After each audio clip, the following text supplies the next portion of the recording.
Саламатсыздарбы, урматтуу телекөрүүчүлөр. Бүгүн биз программабызда региондорду өнүктүрүү жылына карата өкмөттүн аткарып жаткан иштери туурасында Кыргыз Республикасынын биринчи вице-премьер-министри Кубатбек Боронов менен маек курмакчыбыз. Региондорду өнүктүрүү жылынын алкагында бул айыл чарба тармагы биринчи орунда турган маселе. Биз агрардык өлкөбүз, ошондуктан бизде дыйкан фермерлерге кандай шарттар түзүлүп берип атат, ошонун ичинде техника, күйүүчү май, баардык ошол дыйкандар муктаж болгон шарттарга сиздер кандай иштер жасап жатасыздар? Жеңилдетилген же болбосо пайызы аз кредиттерди бөлүп берүү, ошол айыл чарбасына, кайра иштөөчү тармагына, баардык эле тармактарга негизинен мына коммерция менен бизнестен башкасында мындай жеңилдетилген кредиттерди берүү жагы жол коюлду. Мына азыр баягы айыл чарбасын кредиттөө боюнча, каржылоо боюнча Кытай мына 5-чи проект бүгүнкү күндө иштеп атат. Ошол бир эле проекттин алкагында мына акыркы проект 6 миллиард 600 миллион сом акча каржылап атат да. Себеби ушуну биздин элдер үйрөнүп калды, алып атышат ушундайчы. Андан башка мына Россия Кыргыз фонду тарабынан берилген кредиттер бар. Кредиттин портфель деп коет го, кредит портфелинин бүгүнкү күндөгү суммасы жылдан жылга абдан жакшы өсүп атат. Пайызы аз, мына 6%дан болуп атат. Бул 6% деген мындан бир 4-5 жыл мурун Кыргызстанда түшкө кирбей турган маселе болчу. Убагында билесиздер, мына 10%га түшүрөбүз, 11%га түшүрөбүз, 7%га түшүрөбүз деп ошоларга кээ бир жерде саясатташып жүргөн маселе болчу. Бүгүнкү күндө жөнөкөй эле чечилди бул маселе, чечилип бүгүнкү күндө иштеп атат. Кээ бир маселелер боюнча андан да пайызын азайтканга бүгүнкү күндө мүмкүнчүлүктөр бар, аны иштеп атабыз, Кудай буйрса. Кыскасы, колдон бар шарттардын баардыгын биздин бюджетте таңкыстык, тартыштык болуп атса дагы, ушул баягы жеңилдетүү, анан ошол кредиттин мөөнөтүн узартуу маселелерин чечүү үчүн ар дайым мындай жакшы кадамдар болуп келип атат да. Азырда ошондой кадамдар болду, буюрса дагы болот. Анан азыркы негизги бир чечилбей аткан ушул маселелердин бири ошол кредиттин мөөнөтү болуп атат да. Анан баягы бир форумда отуруп жолугушсак, ошо бир эски ошо айыл чарба кызматкерлеринин иштеген аксакалдардын бирөө мага ушинтип айтып калды, мен да туура көрдүм. Азыр дейт кээ бир кредиттерди алганда дейт, баягы сумманы кайтаруу мөөнөтү бар эмеспи? Ошону төлөй баштаганда биз мисалы үчүн мал чарбачылыгын алсак дейт, мал чарбачылыгы 6 айдан кийин анын суммасын төлөп башташ керек болуп атат дейт да. Анан дейт, ойлонуп көрсөңөр дейт, биз мал алып туруп, ошонун торпогун алып анан жана жабабыз деп чече турган болсок, музоо дейт, энесинин ичинде 6 айлык болгондон кийин биз кайра аны төлөшүбүз керек экен дейт да, жана музоону ал элек мезгилде депчи. Бир жагынан мындай күлкүлүү, экинчи жагынан абдан мындай чындап эле маселе да, проблемалуу. Бул биринчиси. Экинчисинен мына ошол мал чарбачылыгын алган кредиттердин көпчүлүгү туура эмес болуп аткан маселе бар. Көпчүлүгү малды алып туруп, анан семиртип, бордоп туруп эле кайра сатуу маселелеринен да алгандар бар да. Ал маселени да биз бүгүнкү күндө чечели деп атабыз. Биринчиден, экинчиден, анан биз Кыргызстанда мал көп, бирок сапаты начар. Биз анын туягын эмес, ошонун качествосун карашыбыз болуп калды.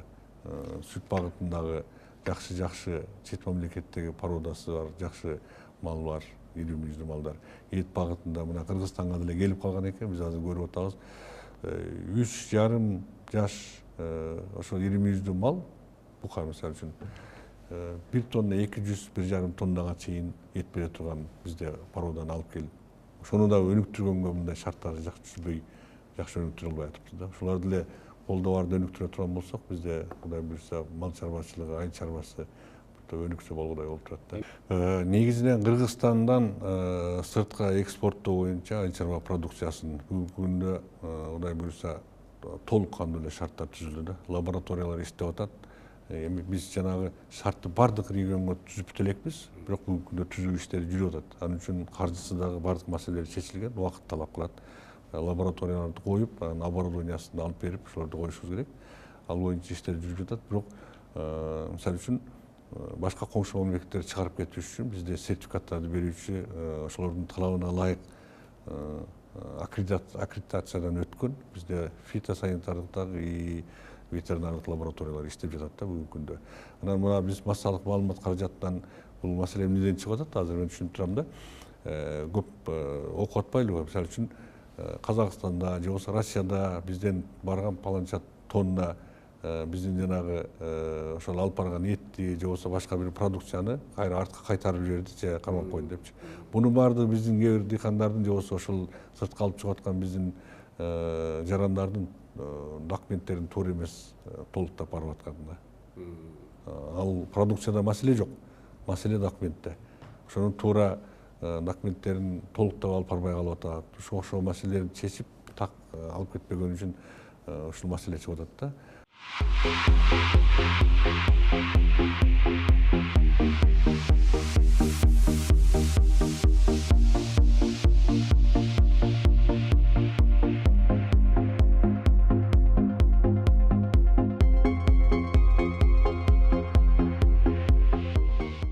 Аймактарда өнүктүрүү деген программа кабыргасынан коюлганы бул туура маселе. Бирок буну кезектеги жанакындай пропагандалык кампания катары карабаш керек болгон. Мамлекетке таянып жан баштап жата берүү сыяктуу терс илдеттер бар бизде дагы. Чындап келгенде жер менчик болсо, бардык нерсе менчик болсо, эмне үчүн бизге мамлекет келип айдап бериш керек, жерибизди же эгип бериш керек, же чаап бериш керек, же болбосо өндүргөн продукцияны сатып бериш керек. Андай нерсе болбош керек. Бул биздин элдин арасында сиңип калган туура эмес көз караш. Биз көп жыл даярданып жүрдүк. Бирок турмуш өзү ар бир нерсенин убакты сааты чыгат экен да.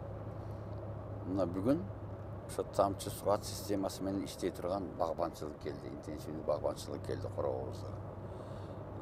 Суу тартыштыгы билине баштады. Эгер насажалуу деканчылык кылам десең, бул тамчы сугат системасын колдонуш керек экендиги ортого чыкты. Биз турмуш менен бирге өзүбүз дагы ушул айыл чарба өндүрүшүндөгү айрым сырларды өзүбүз да турмуш менен кошо үйрөнүп баратабыз. Демек бири-бирибизди жакшы түшүнүш үчүн бир терминдерин да бир иретке келтиришибиз керек. Ошон үчүн биз азыр тамчы сугат деген сөздү колдоно баштадык. Мына турган жерде бул мындан бир 100 жыл мурда бул жар жыгылган экен, көчкөн экен, тоо көчкөн экен. Ошодон агып түшкөн топурактын орду экен бул жерчи. Бул жерди даярдайбыз дегенде жер астынан аябай көп таш чыкты. 700 машина ташты кол менен чыгарып, четке чыгарып анан даярдадык. Жаңа интенсивдүү багбанчылыктын негизги талабы жерге болгон талап, агротехникалык талап, жер жумшак, борпоң, бактан башка эч кандай өсүмдүк өспөш керек. Мына көрүп турасыздар, түшүдүгөр. Ушул бойдон сакталышы керек. Анан кийин биз бакты тийиштен мурда буну күздөн бери даярдадык. Экинчи бир элементи бул бакты бактын ичиндеги бүт жумуштарды механизациялаштырылган түрдө аткарылышын көздө тутуп туруп, багбанчылыкта керек болгон техникалардын баардыгын алып келдик. Көрүп турасыңар, чоң трактор бар, кичке багбанчылык үчүн трактор бар. Мына катар аралыктагы чөптөрдү жогото турган техникалар бар. Мына бактардын арасына кирип туруп тазалай турган техникалар бар дегендей. Экинчиси бул бактын пайда болушуна дагы бир чоң себеп бар. Бул тамчы сугат системасынын шарапаты менен пайда болуп атат. Болбосо мындай аянттагы бакты арык сугат системасы менен сугарыш өтө кыйын. Биринчиден суу көп кетет, экинчиден ар бир көчөттүн өзүнүн мындай бир нормасы бар. Канчадан суу ичиш керек. Андан кийин ушул жерде мисалы үчүн дейлик 20 миң көчөт болсо, анан ар бирине бирдей тамчылатып, ошо керектүү өлчөмдө сууну жеткирип бериштин өзү татаал нерсе. Тамчы сугат системасынын жөнөкөй болгон менен идеясы татаалдыгы ошондо болуп эсептелет.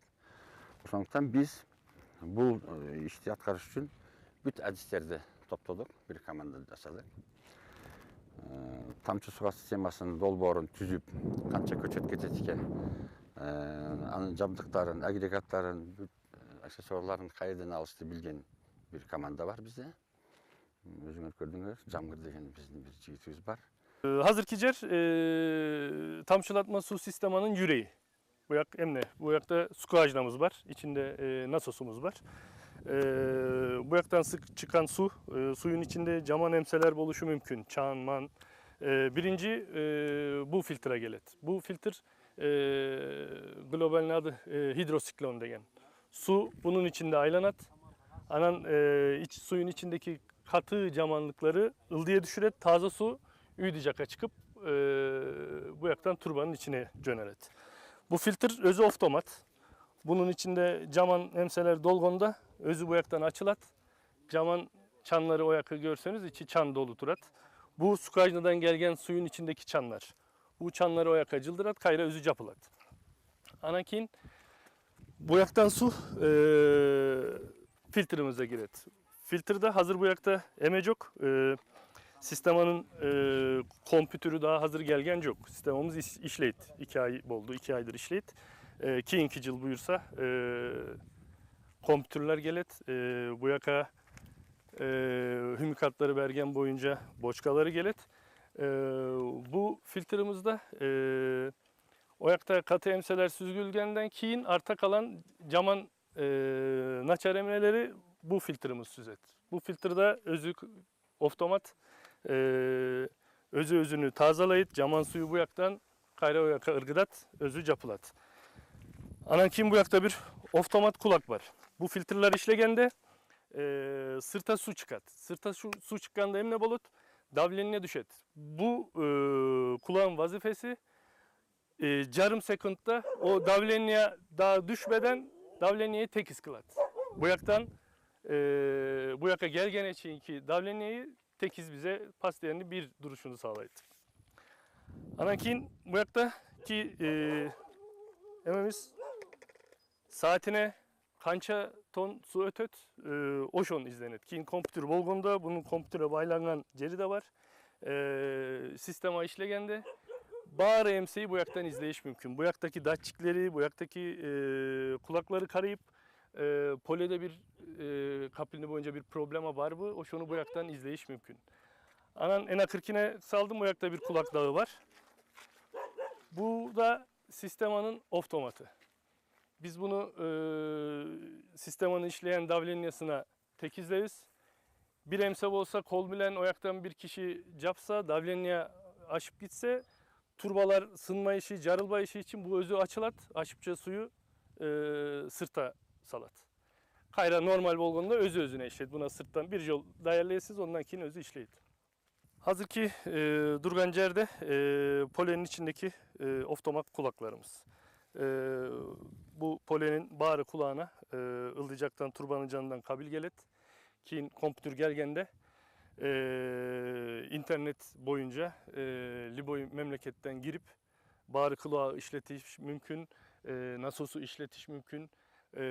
Bu yakta hazırki saatte Kayseri'ye su verilet bir probleme var mı? Kim bağrını telefon bilen, kompütür bilen işleyiş karayıp görüş mümkün.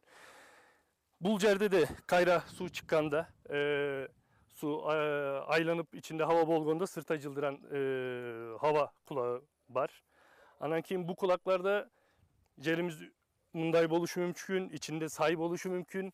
Bu yaktaki tamçı bilen en akırki cerdeki tamçı saatte okşoş boluş gerek. Oşol için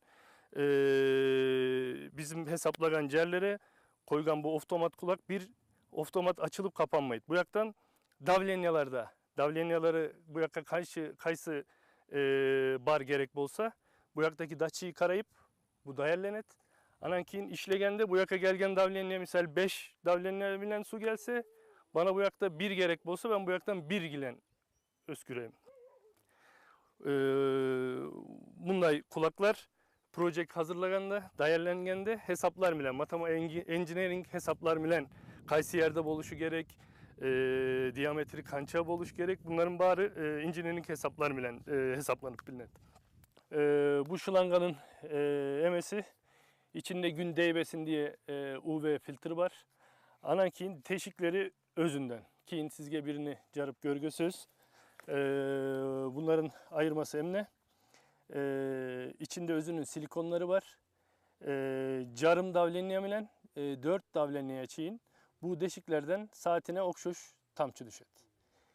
Kapilni'de birinci tema bu. Bu bol basa kapilni yazış gereği yok. Yani polenin içinde 3'ten sahip olsa, dağıp olsa bağır tamçıdan saatine okşoş su düşüş gerek. Bu kapilni misal 50 santimetre aralığı var. Anan saatine 1,6 litre su düşet. Bu projekti yazmadan burada biz bu poleye geldik. Toprağı gördük. Birinci toprağı görüş gerek. Toprağı görgönden keyin bu yakta kaysı göçet bolot onu biliş gerek. Alma.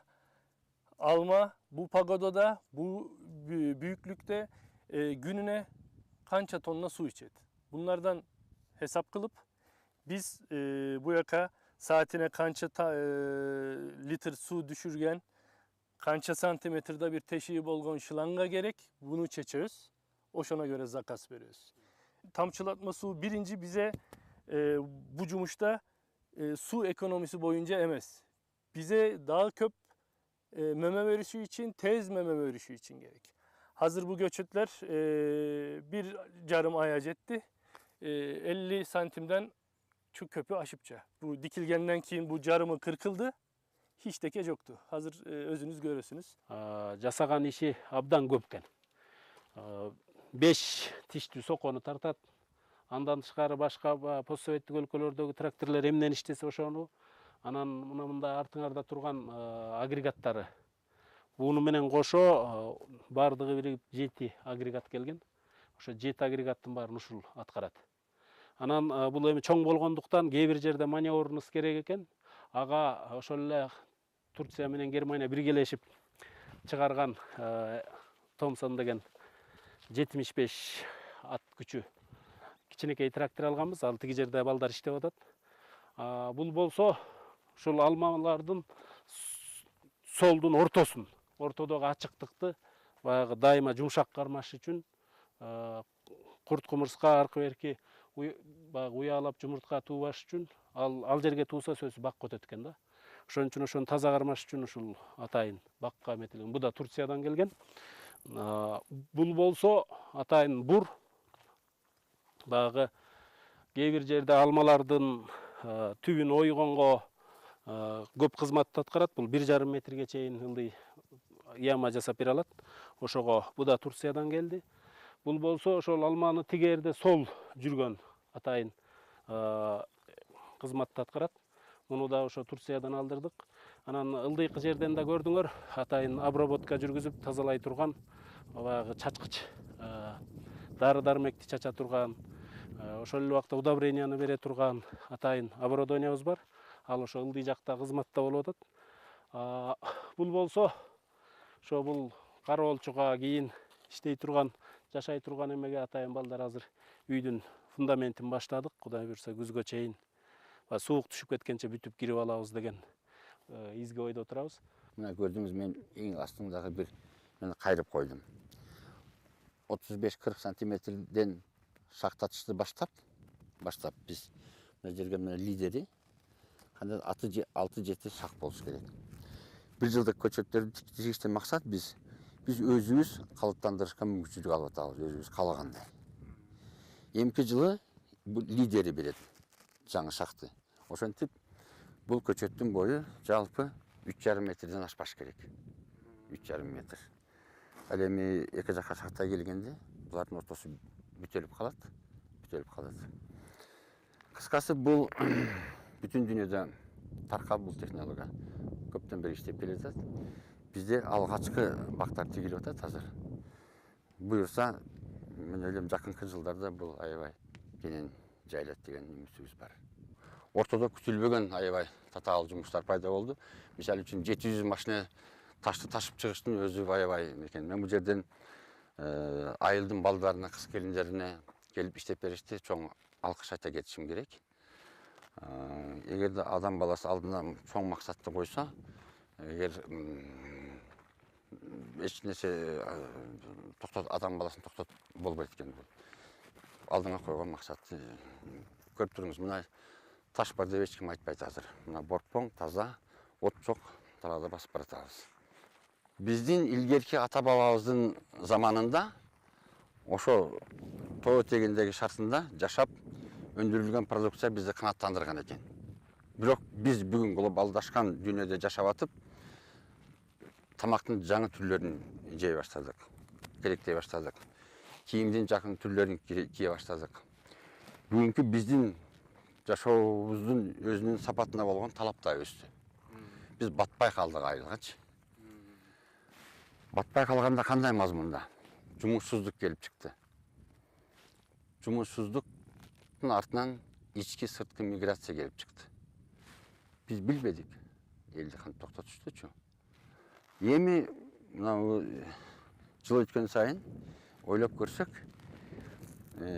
биздин кысыр жаткан жерлер аябай көп экен. Ушундай тоо этегиндеги 1 миллионго жакын жер бар экен, өздөчөсү боло турган.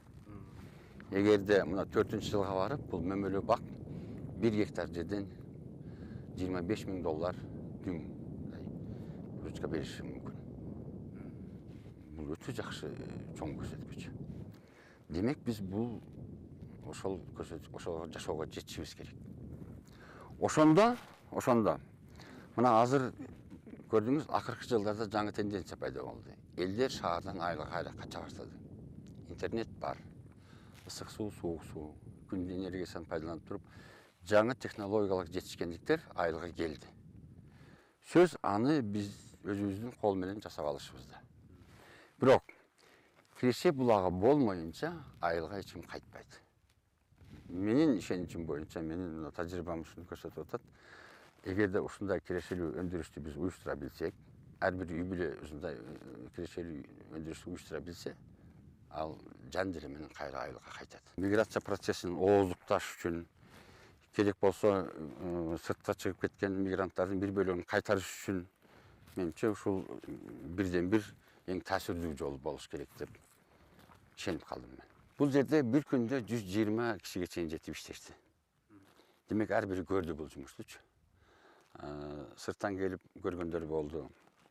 Анан биз баягы жалпы мунун арифметикасын айтып бергенде кызыккандар пайда болду. Биздин максат да ошол болчу. Жасап көрсөтүп, эл көрсүн, ээрчисин, короосуна тиксин. Биз күткөндөн да көбүрөөк болду окшойт. Ушул эле айылдын ичинде бир канча киши алып өздөрүнүн короосуна тигишти. Бул поликарликовый сорт экен. Мен ушуну Турциядан алып келди дегенден, ушуну аралыктарын 1 метрден себеттеп, ушунун технологиясын, ушул методун түшүндүргөндөн кийин ушуну сеп аракеттенип атам. Ушул 217ден мына бирөө гана кургап калды. Болбосо ошол калганын баары өсүп чыкты. Мен ойлодум эле 1,5 өспөй калат. Бул саженцанын эмнегедир бул өнүмдүүлүгү кыйын, жакшы экен. Анан морки 1 метрден себеттейт, бул стенный деп коет экен. Мындай бир ортолоруна казык орнотобу, анан зым менен тартып баш шактарын байлайт экен. Деп ошолорду көрүп, жанагы интернеттен көрүп, могу жерге да мына бир балдар жакшы ушуну сеп, ушуну чоң аянтка сеп, ушул аракет кылып атышат. Элге ушул метод, ушул мага эмнегедир жакты. Жагып атат, эми урожайын алып көрө элекмин.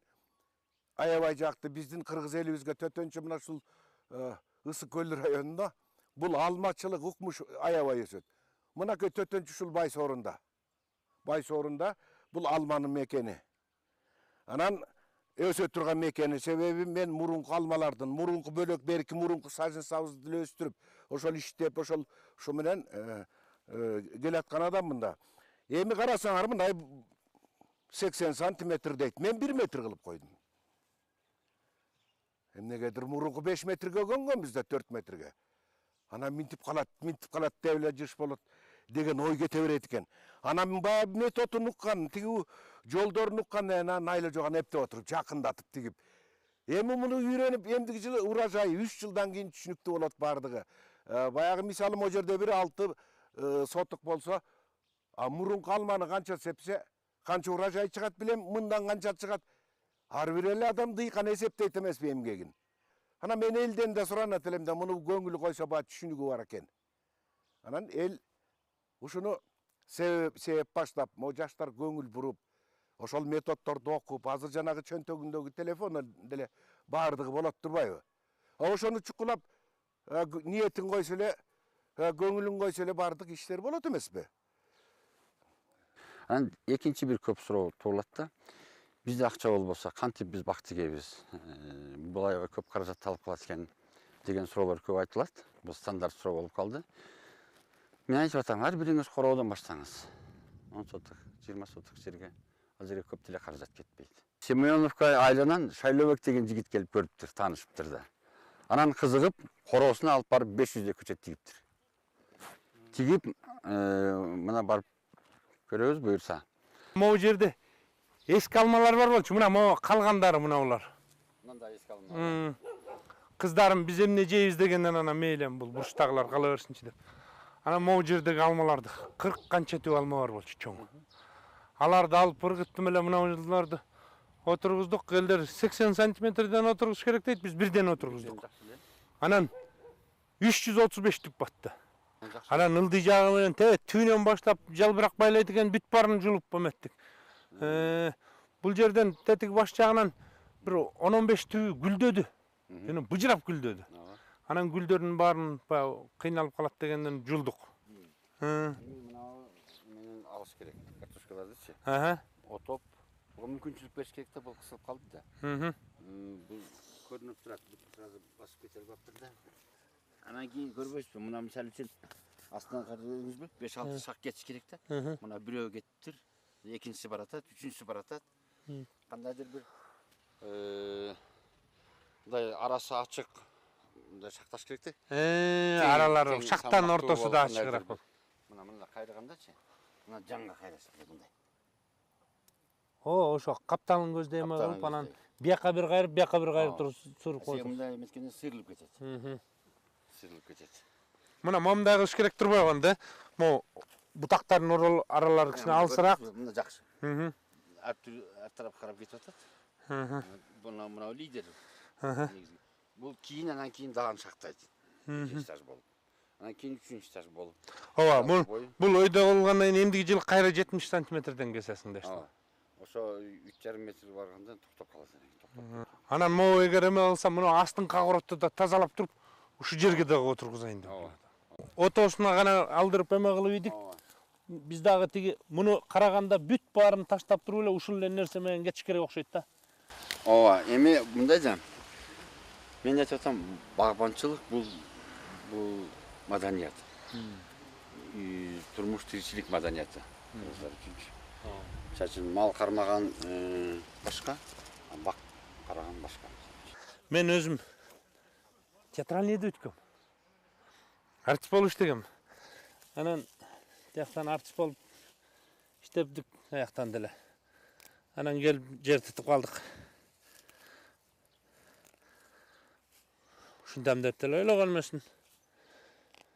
Бирок турмуш өйдө кылат, ылдый кылат, үйрөтөт экен да. Мисалы үчүн муну карабай койсок, туура эмес болуп калат. А бул жылыга мисалы үчүн 550 түптүн ар бир 10 килограмм бергенде эле жарым тонна мага алма түшүм берип турат да, туура. Анан жарым тоннаны мен эме кылбаймбы? Балдарым контракт деген бар. Окусу деген бар. Эч кимден сурамай жок, туура. Мен да барып көрүп келип анан отургуздум да. Анан элдер дагы биз дагы ошо отургузушубуз керек экен деп азыр эме кылат, анан көчөтүн кайдан табабыз? Быйыл биз алып келдик, тиги байкелерден алдык. Анан эмдиги жылы Кудай буйрса алар дагы өзү өстүрөбүз деп атышат. Анан ошолордон эмдиги жылы самый главный отургузгулачы, анан жериңерди даярдагылачы, ал отургузушал. Эми киши кыймылдаса болот да, туура. Бирок ошого дагы отургузайын кокуй, могу жакшы нерсе экен деп калганда жакшы болуп атат да. Анткени алар кошо алып, бул кошунам, тиги кошунам алса, ушундай көчөт. Алар да отургузса, мага да жакшы болгон атат да. Чогуу бир убакта дарыланат. Антпес айтып атпайм, мен муну дарылап, карап, антип минтем. Тигилер дарылабайт да, алардын курту кайра келет. Көчүпчү. Анан карап, дарылап туруш керек да.